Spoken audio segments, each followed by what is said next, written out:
যখন বাবুর মানে পেট ভরে নাই তখন ফর্মুলা মিল্ক গুলাই। তো গুলানোর পর বেশিরভাগ সময় আমি 30 বা 60 এমনই গুলি। তো ওগুলার পর অনেক সময় একটু খাই, আবার অনেক সময় 60 খায়, বা অনেক সময় 30 খায়, বা অনেক সময় খাই না একটু। তো এরকমভাবে তো এই মাসে কিন্তু ওর এখন কালকে ওর 6 মাসে পড়বে। 5 মাস শেষ হয়ে 6 মাসে পড়বে পরশুদিন।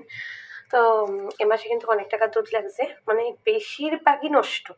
আর এ মাসে আমি অসুস্থ, আজকে 5 দিন আমি খুবই অসুস্থ।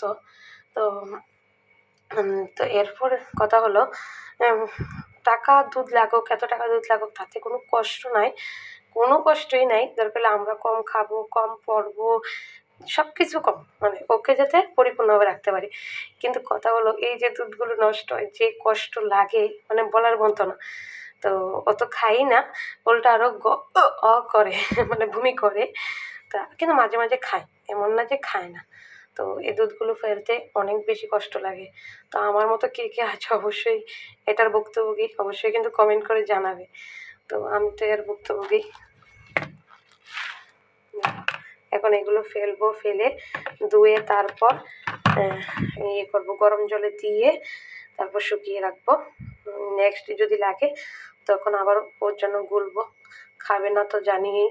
তো তারপর গুলা আর কি, যদি কান্না করে তখন তার মনটা মানে না, যে মনে হয় আরে ওর মনে খিদা লেগেছে, মানে পেট ভরছে না, এমন মনে হয় যে তাড়াতাড়ি করে একটু দুধ গুলি। তো এইভাবেই গুলা হয়, কিন্তু খাই তো না ওই।